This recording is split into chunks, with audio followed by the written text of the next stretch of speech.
Okay, so yesterday we so yesterday we did ARAMs, right? Today we're doing ARAM reviews.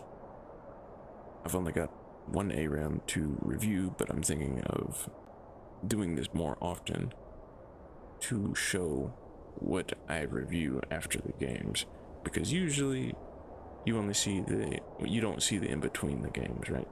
You only see the game and then the next game, and the knowledge that I use from game to game can be lost, and I want to sort of put it out there because there is a good bit of knowledge that you can use from reviewing. Now ARAM we might not learn as much as like a normal or a ranked where we're playing the champion that we are supposed to be playing, but there is still a lot to learn, and there are tons of new items and interactions that we can figure out, and team fight, and positioning, fighting, bad moves, mistakes that even we make here, and that can all translate into our gameplay experience in ranked and other game modes, right? So we're using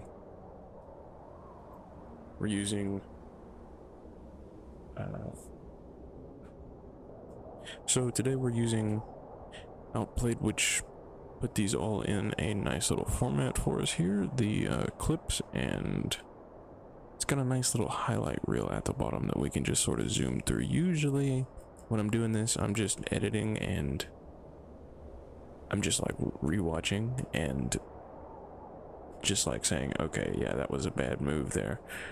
But now we have these little highlights that we can just move through, and that will help, just hit the high spots and then say, okay, this was played bad, this was played good. Of course, we don't have the mic when I was playing, because I think this one, when you are using clips, it doesn't use any of the filters for OBS, so we just have pure straight up gameplay, and I think there is the Mobalytics overlay over top of it. But that's about it. We should start here on, looks like an assist. I think this was an early game. So let's see what we got going. Okay, early game assist.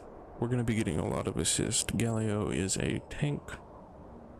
And, Galio may be a tank, but he's more of a mid tank, right? Not like a support tank, so might not be exactly what we're used to here, but he should do fine. Let's see what happens. Looks like a good taunt into a Q, and he overestimated our damage, it looked like. I think that was one of our first encounters, right? Like that was one of the teams both meeting and fighting. Yeah, it's only got like 2 deaths. And sometimes, especially early in these ARAMs, you'll underestimate the other team, and you'll underestimate the damage that they can pump out, especially early game, because like it's more just stats. You don't really do it off of items yet. It's just they can surprise you when they actually hit a full combo, like that taunt, the Q into a dash, which he walked right back into it. I mean, I think he was turning to leave and then walked directly back into our dash right there. And what is going on down here? That looked a bit sloppy by Ezreal there. So they have like low health. They can probably finish him off right there. I don't know, maybe it's an auto attack reset, but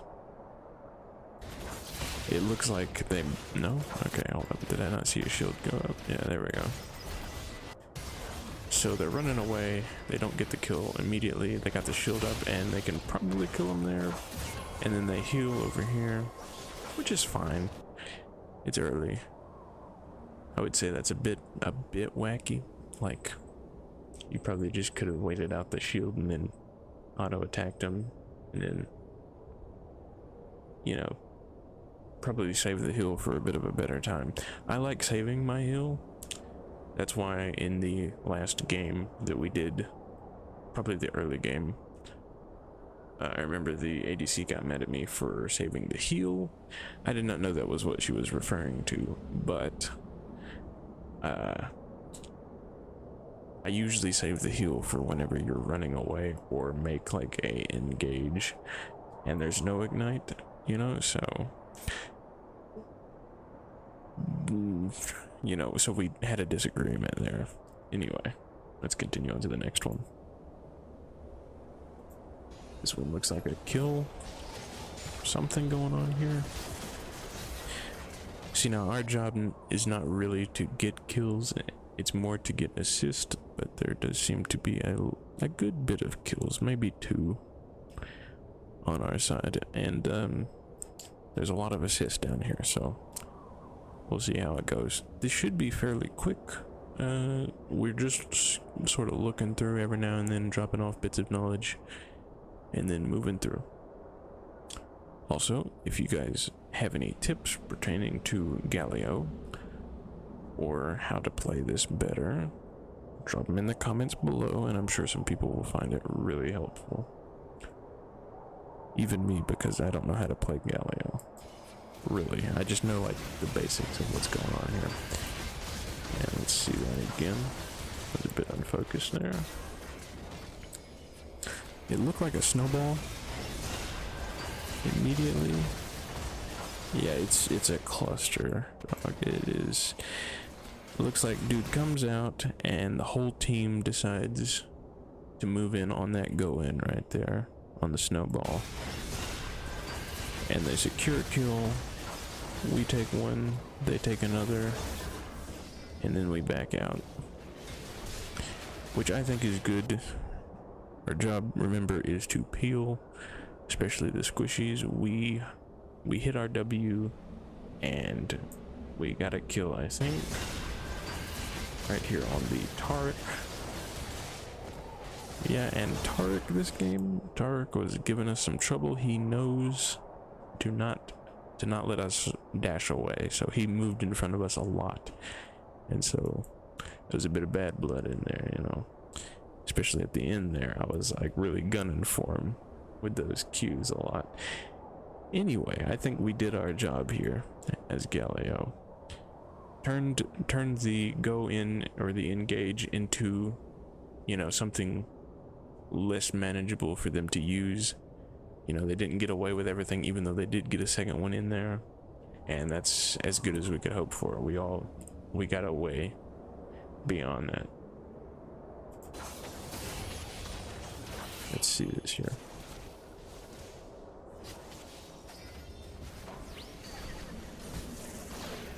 Looks like it might be an engage. Yep. Now that is a risky snowball. Or probably a suicide mission. I don't see any way that turns out to be any good right there.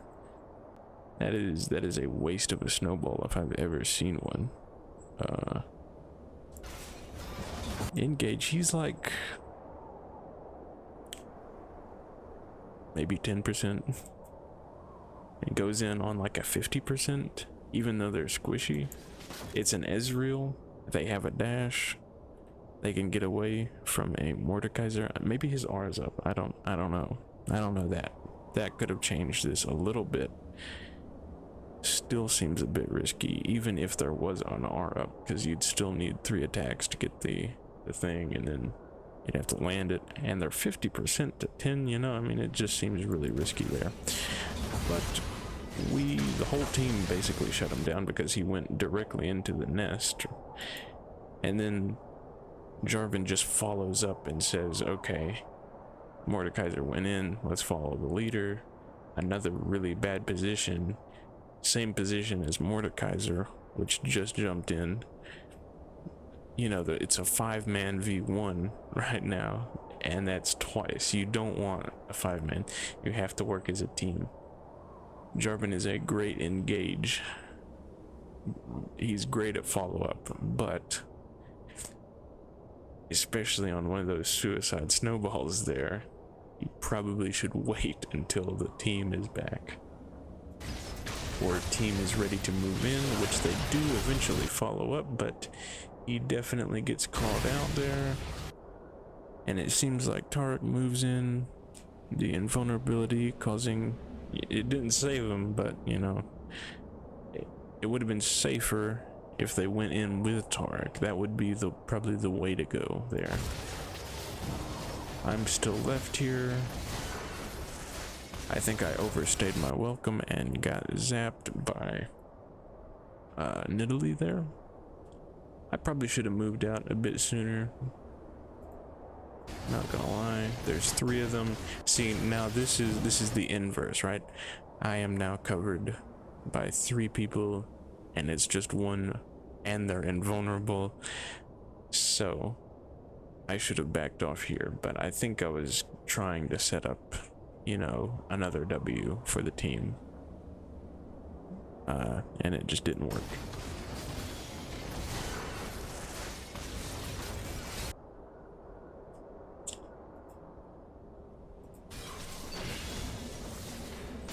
Let's see here.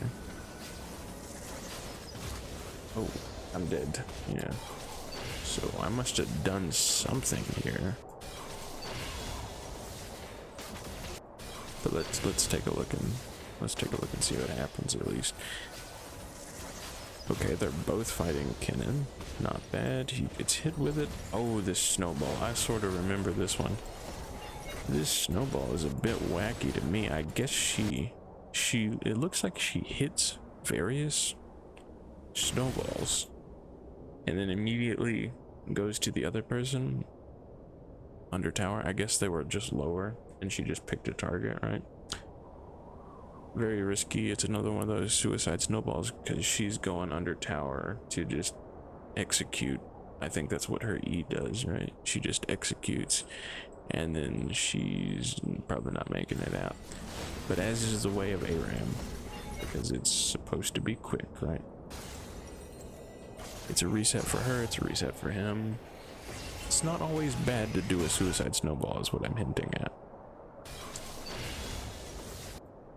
Did we just go back? I think so. We can skip to the next one, I guess. Ooh, that was a lovely one. Yeah, I remember trying to follow up on this a little bit, being just out of range. I probably should have E'd to extend the range and then Q'd to, you know, just wrap that up. But he's 1%.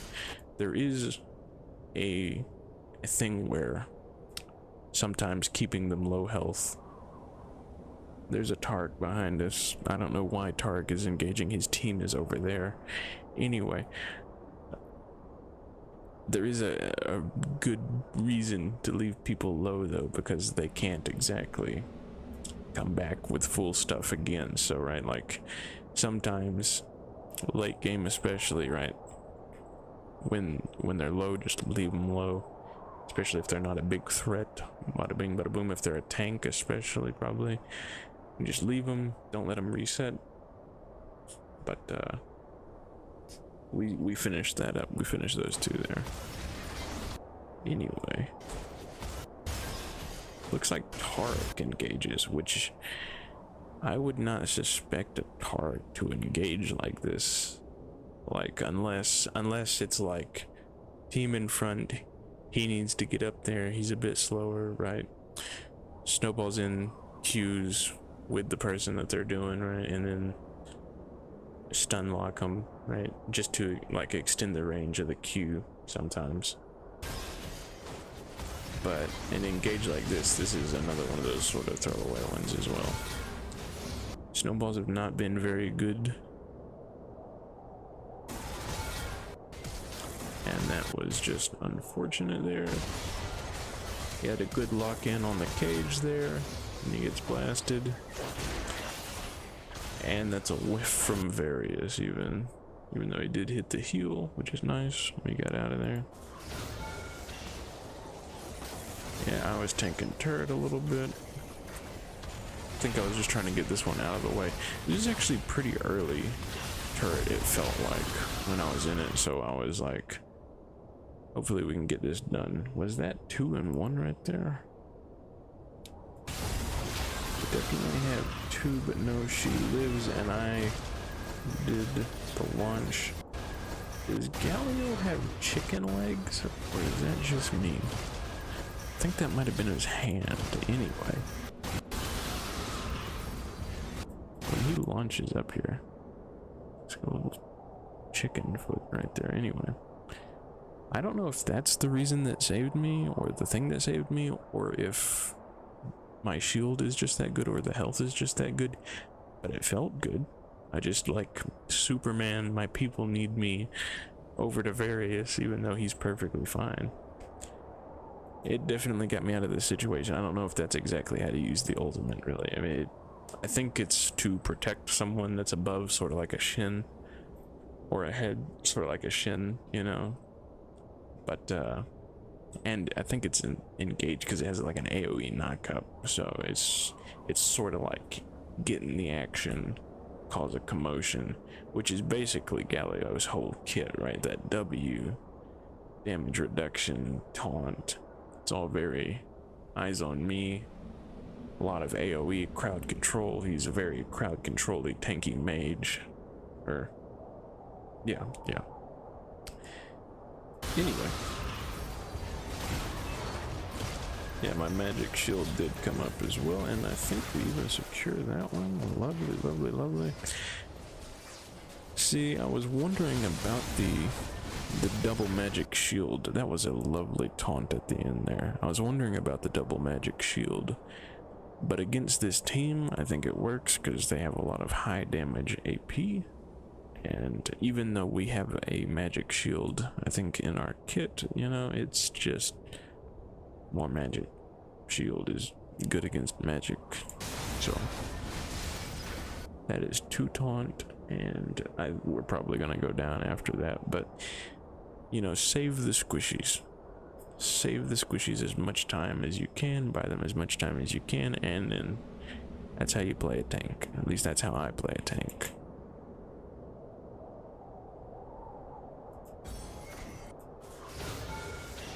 This was the whole clip, right? Yeah, okay. About halfway through now, so we should be finishing up pretty quickly. Let's see. Okay, we're looking into the second item, I think. When I'm nervous, I do a little bit of the tapping of the menu screen. So, sorry about that. That is a bit annoying, I noticed. And probably me going back and forth like that is also very annoying. Anyway. Let's see what goes on here. Timo does good work with the mushrooms in this one. Sets up a lot of good kills. And at the end, Kinnan was like, it was a Kinnan 1v9. I never noticed Kinnan besides that one time right there. That was about the only time I noticed Kinnan.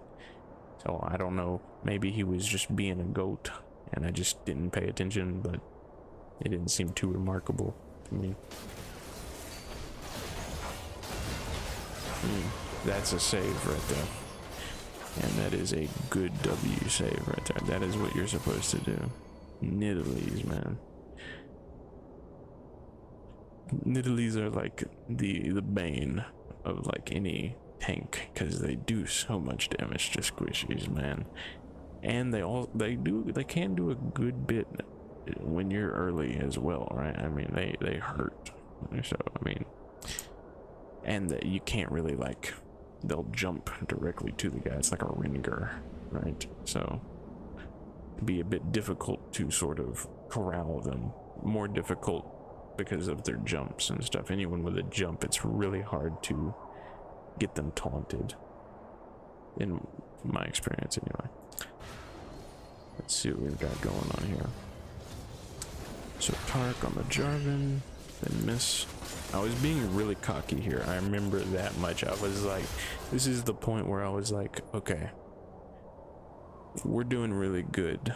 We've got a turret down. They haven't touched our turret yet. I think our turret was completely full, and it's getting, you know, this match was pretty quick, I think. But so I was being a bit cocky. Oh, hold up. Anyways, phone call. Anyways, let's see here. What were we talking about? I was being confident. Okay, yeah. I was being very cocky here, trying to sort of like be in their face, because usually they were pushing us back quite a bit, even though we do have Various and Israel pretty low. I'd say our team is pretty low compared to theirs right now. This could be, I mean, I probably shouldn't have been as confident as I was being. I was really trying to force something to happen here though. And it just so happened that he really chose the wrong target there.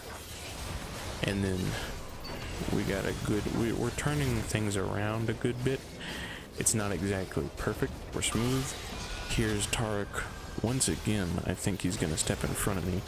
He did this multiple times. That's where the me disliking the Tarek came from, because I was like, man, this guy knows how to not let me escape.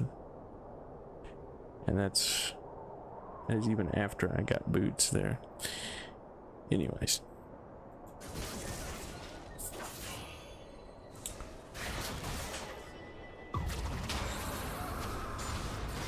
There's another good W setup, right? You know he's gonna come back, even though I think it was especially because it was a low health player, right?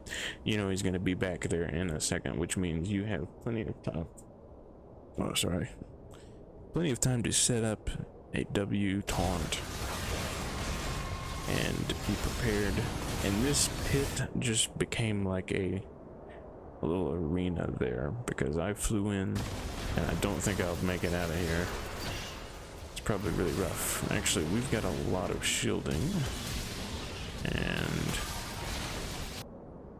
yeah, we make it out. But yeah, this is me. This is probably one of the worst ults that I had here. This one, I would say. Our job is not to always save everyone. There are bad positions to move in, like I said, you know, earlier with the snowballs. Right, there are bad times to move in, like that the Jarvan jumping in after the Mordekaiser snowballed in, right? That was bad. I think he was like full health and he just went 5v1, you know. I mean, this is probably one of those cases where this guy's probably really doomed. It's a 3v1. Looks like everyone's off. So I'll take a mental note and say, okay, you know, this is probably not one of the better ones, right? We didn't really get anything accomplished. Tark had the ult. And so basically we just retreated and turned the fight. Bada bing, bada boom. This is straight into some action right here. This is us being chased down again. I remember this one a little bit. Yeah, we kill the Tark before he gets his ult off, and I do a pretty good one, I would say. We almost didn't save him, and then he dies afterwards, but we extend the range. And then Q, which is what I was talking about earlier with them under turret, right? So that was one of my favorites. I remember this. This was a big win right here, because this could have been a lot worse, even though it didn't go poorly at all. This was definitely pretty close. Even like we really could have died there, right, if they did a bit more damage. But and it was very close there, especially for the Yasuo. If Yasuo went down, I probably would have been stuck there 4v3 or 3v1, right? And that wouldn't have been very good. That one was a big one. Yeah, that was okay. Let's see what we've got here. We've got us dead already, which is perfect. I remember this one, but what is this here for? I don't know. Let's see if we can see anything there. That doesn't look like a really good like just thing to do. Oftentimes just walking straight out with no turret and half the team dead, walking straight into enemies won't turn out well. You know, try to sync up your going in with your teammates a little bit. That's all I gotta say there. This might work out fine for him. It's 200 years, you know.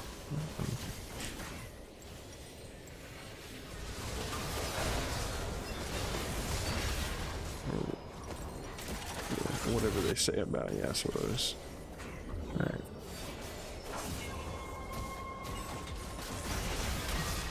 I mean, I can't tell if he made it out, but it didn't look like it went immediately terrible. When it should have been, you know, a little bit worse probably. This is me once again being pretty cocky. At this point, my shielding, I was trusting in my shielding and my health, right?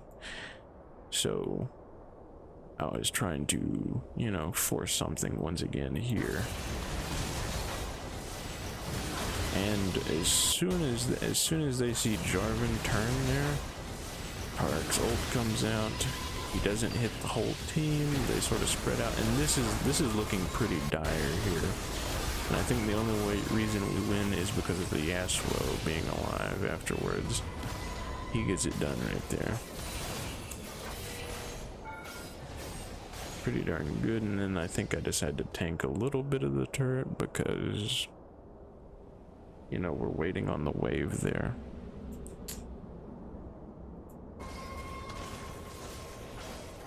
Final turret.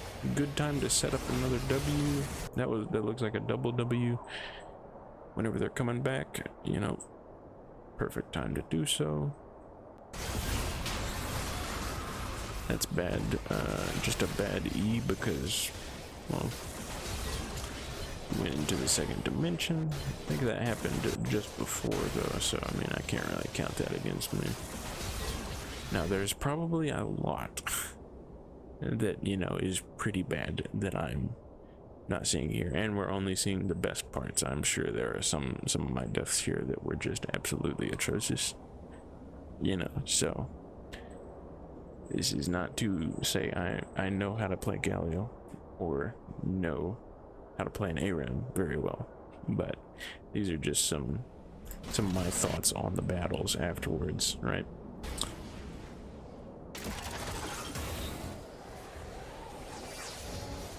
I'm surprised that Timo is up there. I don't know, was Timo there the whole time?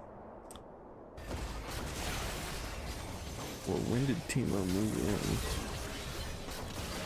in? No, Timo's just sneaking up there. Okay.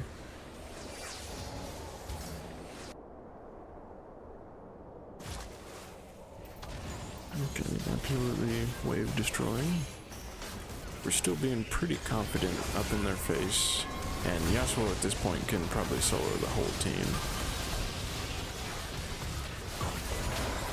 And it just sort of funnels into a pretty big win for us here. If you can tank turret a little bit, try not to be too scared of turret, you know, especially in game when it's like, you know, you can make something happen like that, you know. Anyways, I think we're about done here. This is the victory. The double magic shield, not a bad choice, especially against, yeah, there's the GG, well played, Kid in V9. He was doing pretty good damage there in that last clip, but didn't seem overly spectacular or anything. Anyways, This has been a Galio ARAM review. I hope you enjoyed, and good evening.